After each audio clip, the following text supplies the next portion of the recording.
All right, we are live, I think. Good morning, good afternoon, good evening, everyone. I'm glad you're able to join live on LinkedIn or maybe on the YouTube channel in Novinam Academy. And if you're watching the replay, thanks for being here. Today we are talking about champagne, my favorite wine. And I'm Isabelle Lesschaeve. I'm the founder of Novinam Academy. And I'm delighted to have with me today Anne Malassagne, owner of Experience Champagne or Experience Champagne, depending on the accent you would like to me to mimic. Thanks for being here, Anne. I'm delighted to have you with us today. We've met on LinkedIn, and the idea of collaborating really became evident as we realized, well, first we were from the same region and we were from the same hometown, Reims, but also that we had a similar approach to tasting wine, relying on our senses. But before going into that aspect of our approach to tasting and to tasting champagne, would you like to take a moment to introduce yourself and the great work you're doing with Experience Champagne? Yeah, with pleasure. So thank you, Isabel, for having me today.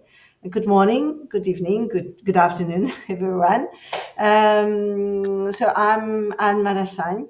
I was born in Reims, like Isabel, and I managed a champagne estate for 30 years, founded by my great-grandfather, on a noble champagne. And since it was not possible to transmit the estate within the family, I made the decision last year to sell the estate to another family and more particularly to another woman. So today I have more time and I am passionate about sharing my experience to help others appreciate the richness of champagne. So I'm therefore organizing workshops either in Paris or on the island of Reims around various themes that allow people to discover champagne in a different way. Fantastic. Yeah, I would love to come in person in Reims or the Ré You're Island. welcome. Ile de Ré is You're in welcome. Paris. Sorry. Ile de Ré is a fantastic place as well to visit. Super. Thanks for sharing. As you may know, for those of you watching, on Friday, October the 25th, the world of wine is celebrating champagne, and it's International Champagne Day. And when we discussed, together about maybe organizing an event for celebrating champagne, and you told me that, well, champagne is the most known wine, but at the same time, it is the least known wine. Can you elaborate a bit about what you meant when you shared that thought?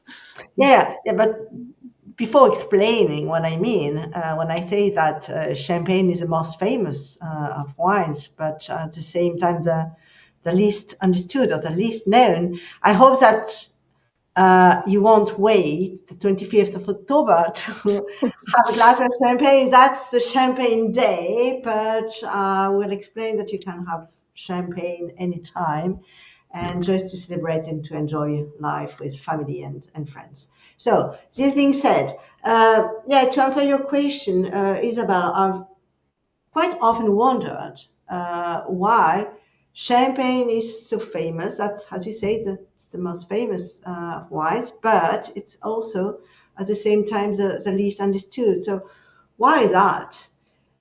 I think the answer is actually quite simple.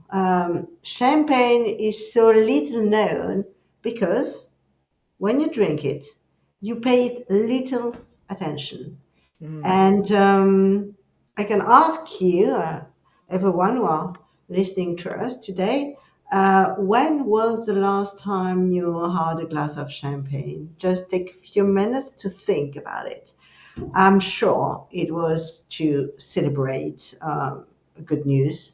Champagne is most often enjoyed celebrating happy occasions like wedding, christening, birthday, graduation. So any good news when you have to celebrate something, you open a bottle of champagne. So, as a symbol of joy and celebration, champagne remains largely unknown because we tend to focus more on the occasion it Yeah. accompanies Mm. than on the champagne itself. So, once again, if you remember the last time you had a glass of champagne, do you remember if anybody just asked you, would you like a rosé or a blanc de noir or a blanc de blanc? No, I mean, No, they just that's bring not the the glass point. of Yeah, champagne. that's not the point. I mean, the point is the Mm. birthday or the wedding or the graduation, whatever. And then let's raise a glass of champagne. Let's have a glass of champagne. And ultimately, champagne is reduced to a single word, champagne, Mhm. which we associate with happiness and celebration and joy. Yeah. But champagne, and that's what I try to explain during the workshop. Champagne is much more than one single wine. Champagne is diverse. The champagne is diverse as the region champagne is diverse. So Yeah. I will just show you if you can just follow me here. I just prepared for you a few bottles of champagne, quite different, just to show you how diverse champagne is. So let's start with the most classical one. Um, yeah, this one. So this one is a very classical champagne. You all have in the fridge, I'm sure. That's the blend of the three grapes of champagne. So you have three different grapes in champagne, two red and one white. And this one is the blend of the three grapes, Pinot Noir, Meunier, and Chardonnay. So that's the most classical champagne. But you can also have a blanc de blanc. So that means there is only one grape, one Chardonnay. So this champagne is made with Chardonnay only. So it's a single grape champagne. So you have the Blanc de Blanc, which is a pure Chardonnay, but you can also have just the opposite, the contrary, which is a Blanc de Noir. So the Blanc de Noir is also a single grape champagne, but not Chardonnay, Pinot Noir. Mainly Pinot Noir, sometimes Pinot Meunier as well, but mainly Pinot Noir. So you see, you have already three different champagnes, the very classical blend, the pure Chardonnay, the pure Pinot Noir. Then you can also have, well, this one is also very interesting. I don't know if you can read on the label, it's written zero. That means that this champagne has no added sugar. Usually, when we sell champagne, just at the last minute before delivering the champagne, we add a little quantity, small quantity of sugar. This one has no added sugar at all. Most of the time, champagne is a blend of several harvests. This one from Tétinger is a vintage 2016 to 2016. That means that this champagne is made from one harvest only. It's not a blend of different harvests. You can also have a rosé. So this one is a rosé. So in champagne, the rosé is a blend of white juice to which we add red juice. So this one is a rosé, and the last one, something very special from my private cellar, a great, amazing, gorgeous vintage 96. So you see that champagne can age. You can have old vintage like the 96. So you have two, four, six, seven different bottles of champagne just to show you that champagne is diverse. Amazing. Don't Yeah. reduce it to one single word, champagne. So during my workshop, participants learn to appreciate champagne in all its diversity. So one of the key takeaways that next time that people are celebrating something, you encourage them to ask, what type of champagne it is, so that they can have also maybe the choice if Yeah, they are more inclined to have a rosé or yeah. a blanc de blanc. Fantastic. Thank you for showing part of your cellar. It's very interesting. Yeah. So let's move on about our ways of tasting and our different approach from the traditional wine education that goes with a particular framework. Both of us really tend to communicate, while we communicate to our clients and our students, that it's very important to trust your senses, to really feel the wine with all your senses. And I know you have not a scientific background, and you came into the domain, your family domain, after a career in the finance. So it's very, atypical career path. Can you share with us, how you came to this realization that really to appreciate a wine, you really need to trust your senses? Yeah, that's true. I will explain how I developed this spatial and personal method of tasting. So that's true. I mean, I studied finance and management, and I started my career at L'Oréal in the financial department. But in 1993, so 31 years ago already, I took over the estate. It was a family-owned estate, as I explained, funded by my great-grandfather. So I decided to take over the estate that my father wanted to sell for economic reason. So as you can imagine, at that time, I had no analogical training or one experience. Moreover, I was young and a woman.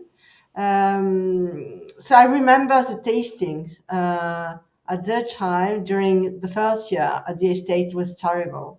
It was terrible because I was surrounded by professional, mainly or almost only men, who all used very technical language to describe the wine they tasted.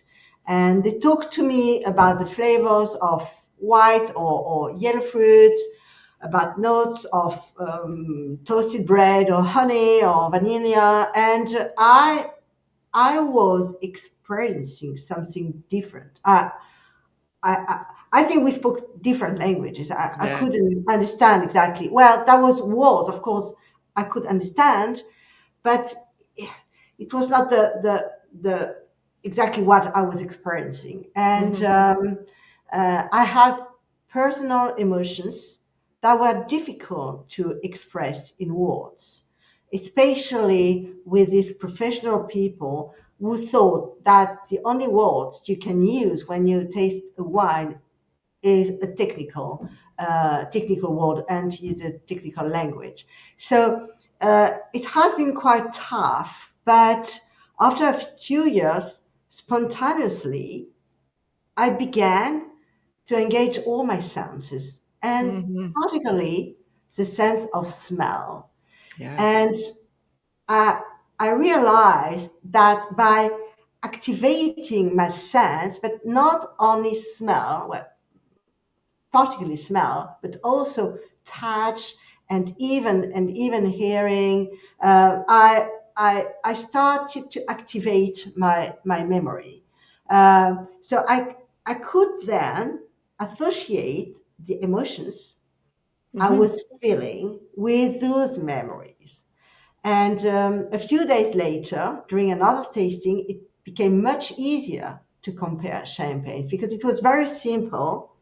I activated my memory to Mhm. reconnect with that memory and compare it to the memory that this new champagne was bringing to me. Yeah. And by engaging my senses, I developed memories that I could associate with the emotion I felt during the tasting. So I also used fabrics, for instance, and when Yeah. I For the texture and the for mouthfeel. the Yeah. texture, Yeah. exactly. So Yeah. when I talk about that sense of smell, when if I take a glass now, well, when I bring the glass close to my face, then all the droplets, the very fine bubbles, start to activate the receptors in the nose. So you start to understand that I activate both senses touch, because the bubbles touch my skin, touch and activate the receptors I Yeah. have in the nose, and at the same time it stimulates Hmm. the sense of smell. So I, I, then I touch. I did it very spontaneously, and I wanted to have different, because I thought, oh, this champagne reminds me the smoothness of velvet, for instance, Yeah. Yeah. or no, this one reminds me the texture of the cotton. It's more summer. It's a clear day. It's a light fabric. So I started to develop this method and to active, I mean, based on the five senses, and not Yeah. only smell and tasting, but also hearing and touch. And then it allowed me to more easily remember the tasting and fully experience the diversity of champagne. Yeah.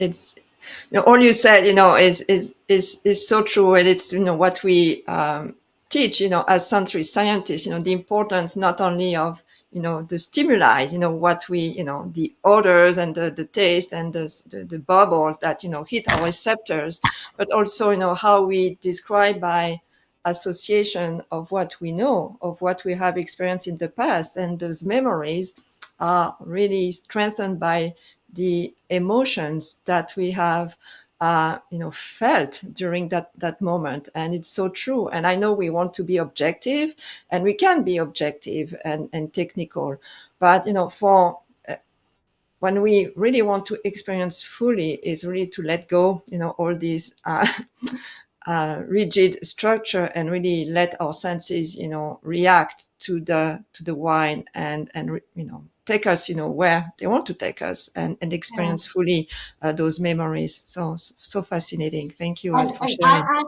I think it's also a good news for everyone listening to us today, because you don't need to be a sommelier.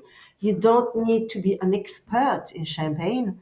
I mean, just pay attention and activate your sense, and then you will connect and associate memories. And then you don't need to express with words your Mhm. emotions, but you just need to associate with memories, and then it will be easy to remember, to reconnect with that memory, to compare champagne, and then to start understand the champagne diversity and the, yeah, Yeah, yeah. richness as well. That's true. I mean, the way you explain, make it simple for everyone to approach champagne, which, as you said earlier, we don't pay enough attention when we taste those wines, because we are focused on something else or somebody else. Um, and that's true that when we prepare, the upcoming workshop together, I told you, I'm a sensory scientist, but champagne, those bubbles and those very subtle flavors are very difficult for me um, to describe, because that's what I'm used to describe as much as precisely as possible what I experience, because I have this technical approach to wine tasting. And you told me, well, it's simple. There are two secrets, and I think you alluded to those two secrets, just a few minutes ago. But can you maybe reframe those two secrets for everybody who's listening?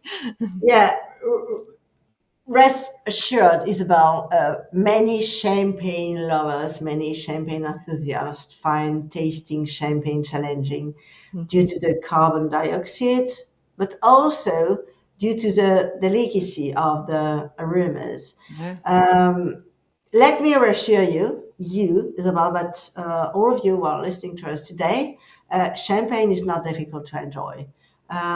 There are two secrets, as I said, you have to know. And these secrets I share with participants during my workshops. Um, and I will tell you more today already, before the session we have on October 30. But these two secrets are, first, attention, paying attention to the tasting. What does it mean? It doesn't mean, well, I'm here. Okay, I'm focused on champagne. No, no, no. It's a bit more than it. And I will explain you during the session what paying attention means. It's easy, very easy, but just join us for the next session to learn more about this concept. Because if you don't focus on the champagne you are drinking, you can't fully appreciate its subtleties. I think it's exactly the same if you have lunch in front of your computer and you just have your meal, but you are just focused on the screen, and then when you have finished your plate, it looks like you haven't You had don't your remember what you had. so for champagne, it's exactly the same. Yeah. And so that's the first secret: paying attention to the wine, especially champagne you are drinking. The second secret is the glass. Um, the glass is so important. The glass doesn't change the wine, but it greatly influences how the wine will be perceived. Yeah. So during the workshop, Yeah. the next workshop on October 30 on the influence of glassware, participants come to understand how important the glass is and how it can help them better appreciate the fineness of champagne. I just want to say something else which is quite important. So don't be intimidated or don't be scared or don't think, oh my God, what is the ideal champagne? Is there an ideal champagne glass? I would say no. I mean, the ideal glass is yours. That Yeah. means we will experience it on October 30, but the right champagne glass is the glass which brings you the most emotion, the most pleasure. So be relaxed. It will be very easy and a great experience, I think. And just want you to feel the influence, how the shape and the material of the glass can impact how you perceive the wine. Once again, it won't change the wine, it will just change the perception of the wine. And it's all about personal experience and personal preference, and you explained that so well. So indeed, you alluded to our upcoming workshop. So let me share with everyone that on October the 30th, oh, I forgot to put the date, but October 30th, which is Wednesday, next Wednesday at 3 p.m. Eastern Standard Time, which will be 9 p.m. Your time in France. Is that right, Anne? We will have a workshop, a 90-minute workshop on the influence of the glassware on the tasting of champagne. And it's really your personal experience. I put the link here if you want to register. It's free. It's link.innovinum.com/champagne. Anything you want to add about what to expect about during this workshop? Usually I focus on the wine, but here it will be more about how people experience the wine through these different glassware. So would you like to add a few words Yeah, on that? yeah, sure, with pleasure. I hope you will join us for this session. That will be fun. That would be fun first, and I think you will learn a lot about champagne. But first of all, it will be a great moment to share together. So during this workshop, you will uncover the two secrets that allow you to fully appreciate the tasting of champagne.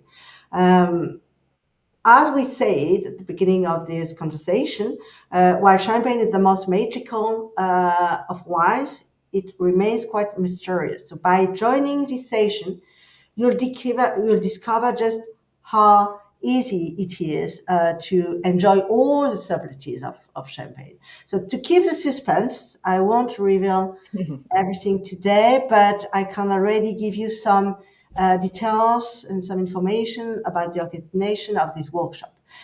So normally I hold my workshops in person at my place, either in Paris or in Reims, but however, on October 30, we will be remote. So I will adapt the organization of this workshop to account for the distance between us, but it works because I used to do that. We first started during the lockdown, so I know how to do that, and it works and it's fun.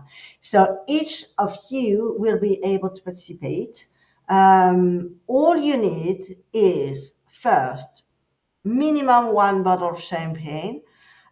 2 would be better, which means the first bottle has to be the champagne you're used to drink, the champagne you like, the champagne, the bottle which is in the fridge at the moment. So just take this bottle of champagne. Don't worry about the quality. Don't worry about the name. It doesn't matter. That's just the champagne you like and the champagne you're used to drink. Because during that workshop, we will focus more on the glass than on the champagne. So just choose the champagne you're used to drink. And if you have another champagne, which means different champagne, could be a vintage, could be a rosé, could be a blanc de noir, as I explained a bit earlier, doesn't matter. But the first one, the one you like, the one you're used to drink, and if you have a second one, a different one, that would be great. With the first champagne, we will taste, we will experience the different glasses, and you will experience how the shape and the material of the glass can impact the perception of the wine. And then at the end of this first part of the workshop, you will choose the glass you prefer, the glass which brings you the most emotion, and then we can taste the second bottle of champagne in this glass. So first of all, minimum 1 bottle of champagne. If you have another one different, that's great, but it's not important. The most important is just to have 1 bottle of champagne. And then minimum 2 glasses. So once again, don't find it difficult. Just take the glasses you have in your cupboard. So I will show you.